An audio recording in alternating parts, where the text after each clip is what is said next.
इस एकेडमी की स्थापना 1949 में हुई, जब ये जरूरत महसूस हुई कि देश में एक ही जगह पर आर्मी, नेवी, एयरफोर्स की ट्रेनिंग होनी चाहिए। एक ऐसी इंटर सर्विस एकेडमी जहां उच्च शिक्षा और मिलिट्री ट्रेनिंग साथ साथ हो।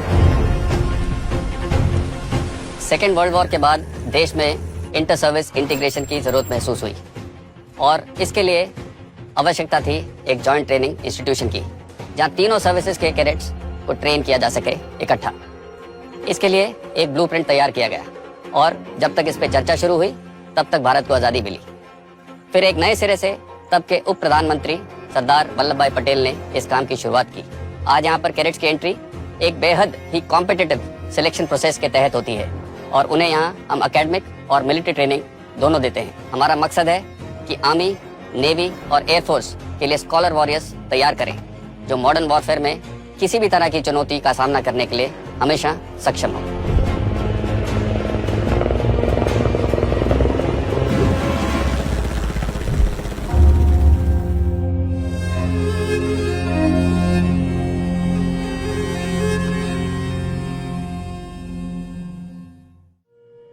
यहाँ पहुंचने वाले कैडेट्स की उम्र महज 16.5 से 19.5 साल के बीच की होती है। वो उम्र जिसमें मन मर्जियां चलती हैं, जो मस्त और मनमौजी है। ऐसे में कौन सी वो सोच या वजह है जो इन्हें यहाँ लाती है, जबकि इन्हें मालूम है कि यहाँ कोई ऐशो आराम वाली जिंदगी नहीं है, न ही बाहरी दुनिया के तमाम शौक। वजह चाहे जो भी हो, यहाँ तक पहुँचने की एक बात तो तय है, इनकी सोच अलग है। ये कुछ अलग करना चाहते हैं और कुछ तो बात है कि काफी मुश्किल एंट्रेंस एग्जाम को पास करके ये यहाँ पहुंचे, लेकिन यहाँ कैसे इनकी जिंदगी बदलेगी इसका पूरा अंदाजा इन्हें नहीं होता। एकेडमी में कदम रखते ही सभी नौजवानों का हुलिया एक सा कर दिया जाता है। कोई किसी से अलग नहीं, एक से बाल, एक सी पोशाक और एक से चाल ढाल। इन्हें फिर 18 स्क्वाड्रंस में बांट दिया जाता है जो अब इनके घर बन जाते हैं।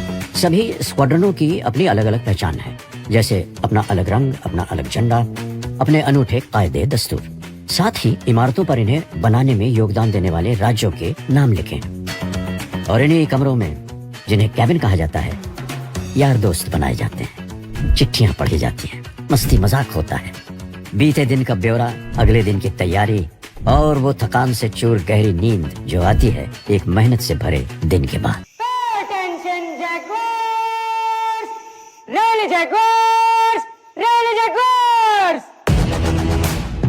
और यहाँ से शुरू होता है इनका एनडीए का सफर, जिसमें ट्रेनिंग की गाड़ी चलती है 4 पहियों पर। अनुशासन, समय की पाबंदी, कायदों का दायरा और ईमानदारी से सब सीखने पढ़ने की समझ।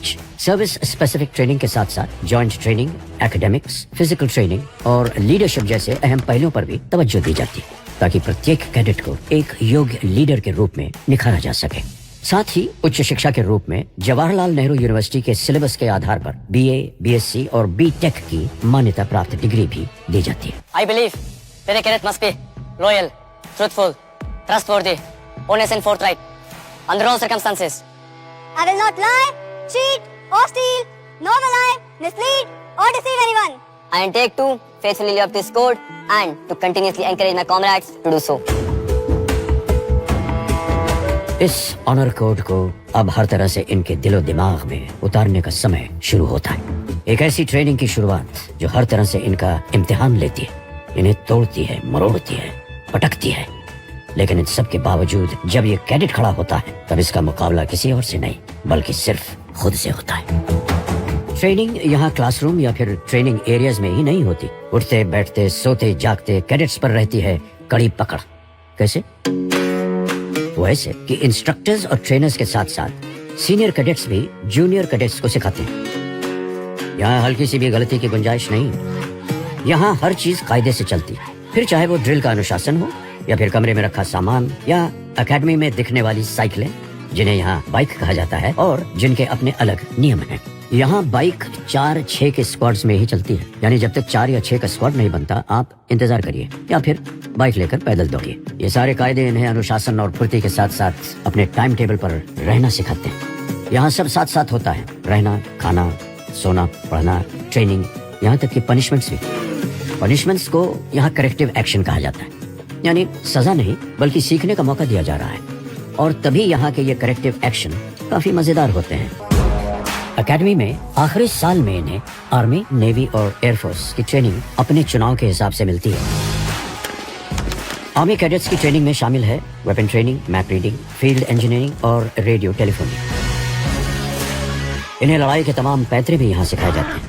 पेट्रोलिंग, कैमोफ्लेज और कंसीलमेंट, मतलब छुपकर दुश्मन की जानकारी कैसे जुटाई जाए, या फिर दुश्मन पर अटैक, गुत्थम गुत्था की लड़ाई और साथ ही फायर एंड मूव ड्रिल की भी ट्रेनिंग दी जाती है। Naval training team navy cadets को पीकॉक बे के वाटरमैनशिप ट्रेनिंग सेंटर ले जाती है, जहां उनकी प्रैक्टिकल क्लासेस होती हैं। आज एकेडमी में इस तरह का इंफ्रास्ट्रक्चर खड़ा किया गया है जो कैडेट्स को असली समुद्र का अनुभव देता है। यहाँ इन्हें जनरल सीमनशिप, नेविगेशन और कोस्टल कम्युनिकेशन की ट्रेनिंग दी जाती है। राष्ट्रीय रक्षा अकेडमी के इतिहास में उसके 148वें बैच से जुड़ा है एक नया मुकाम। ये पहली बार है कि एनडीए में लड़कियां भी शामिल हुई हैं। इसके साथ ही भारत अब उन देशों की लिस्ट में शामिल है जहां महिलाओं को भी मिलिट्री ट्रेनिंग इस उम्र में लड़कों के ही साथ दी जा रही है। इन महिला कैडेट्स के लिए कोई ढील नहीं, वही मेहनत, वही रगड़ाई, वही सख्ती। आज अगर वो गुरूर से यूनिफॉर्म पहनती हैं तो वो सिर्फ इसलिए क्योंकि एकेडमी में उनके साथ कोई भेदभाव नहीं है। Pay attention, all causes. All fall to the Damas, fall in the center of immediately.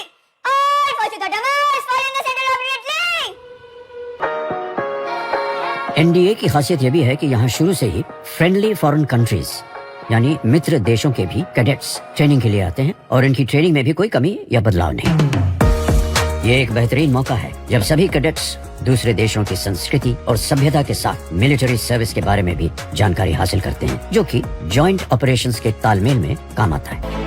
आधुनिक युद्ध का चेहरा जो भी हो, मिलिट्री ट्रेनिंग का सबसे महत्वपूर्ण काम लीडरशिप ट्रेनिंग ही रहेगा। ऐसे ऑफिसर्स को तैयार करना जो ऑलराउंडर हो, फिर चाहे एकेडमिक्स, मिलिट्री ट्रेनिंग या फिर खेल, जो अपनी सेना की कमान हर कीमत पर हर स्थिति में संभाल सकते हैं, सैनिकों में जोश भर सकते हैं, उनके जुनून को दिशा दे सकते हैं। और यहाँ से निकले ऑफिसर्स ने अपनी एकेडमी के लिए बहुत नाम कमाया है। देश की हिफाजत के लिए इंडो चाइना वॉर 1962, पाकिस्तान से 1965, 1971 और फिर 1999 में कारगिल की लड़ाइयाँ लड़ी। पीस मिशन से लेकर anti terrorism, anti insurgency operations तक इन्होंने अपने प्रदर्शन से साबित किया कि ये दुनिया के बेहतर मिलिट्री ऑफिसर्स में शामिल है। भारत का सर्वोच्च वीरता पुरस्कार परमवीर चक्र पाने वाले एनडीए के ऑफिसर रहे captain Gurbachan Singh Salaria, second lieutenant Arun Khetarpal और कैप्टन मनोज कुमार पांडे।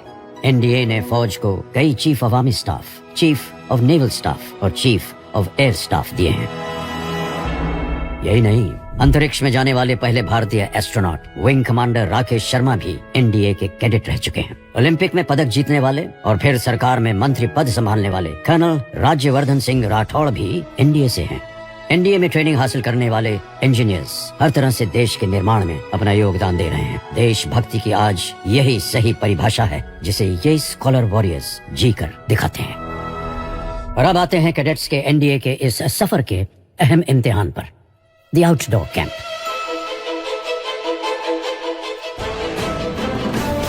और ये आउटडोर कैंप अक्सर आउटडोर ट्रेनिंग का अंतिम पड़ाव होता है। उसके बाद सिर्फ बचता है जीत का बिगुल और होती है जश्न की तैयारी, जिसमें पूरी एकेडमी शामिल होती है।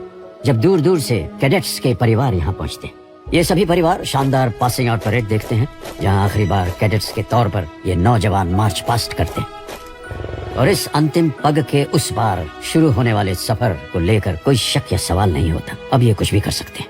फिर जंग चाहे जिंदगी की हो या फिर फौज की, उसे जीतने का मादा रखते हैं।